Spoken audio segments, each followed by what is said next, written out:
చిన్న వయసులో ఒక 5 ఏళ్ల వయసులో 6 ఏళ్ల వయసులో ఉన్నటువంటి పిల్లలకి ఫాదరే సూపర్ హీరో. వాళ్ళ ఫాదర్ సూపర్ మ్యాన్ అనుకుంటారు. ఏమైనా చేయగలడు మా నాన్న ప్రపంచంలో సాధించలేదంటే ఏం లేదనుకుంటారు.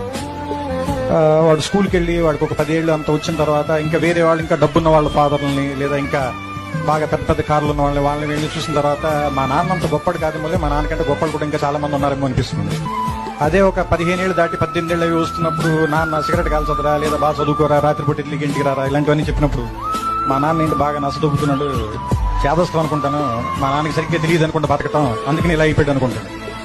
వీడికి ఒక 20 ఏళ్ళు 25 ఏళ్ళు వచ్చి ఒక అమ్మాయిని పెళ్లి చేసుకున్న తర్వాత ఒక ఫ్లాట్ రెంట్కి తీసుకోవటం, ఉద్యోగం చేయటం, నెలాఖరికి వచ్చేసరికి అప్పులు చేయాల్సి రావటం, బిల్స్ కట్టాల్సి రావటం, ఇలాంటప్పుడు నాన్న మనం మరీ అనుకున్నంత వేస్ట్ ఏం కాదనుకుంటే బాగానే మేనేజ్ చేసినట్టున్నాడు 4 పిల్లలు. కానీ మనకి దీనమ్మ ఇంకా ఒక్కడిని కూడా కనకుండానే ఇంత కష్టంగా ఉంది మనకి అనిపిస్తుంది.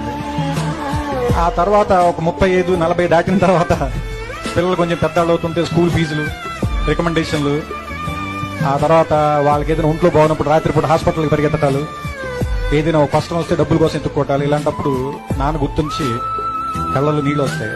ఇక బాబు ఇన్ని కష్టాలు పడి మన అందరినీ పించి ఇక్కడ తీసుకొచ్చాడని. కానీ మనం అది చెప్పేసరికి చాలా మంది నాన్నలు 2 రోజులు చచ్చిపోతారు. అందుకని నా ఉద్దేశం ఏంటంటే నాన్న బతికుండగానే మనం అందరం థ్యాంక్స్ చెప్తాం.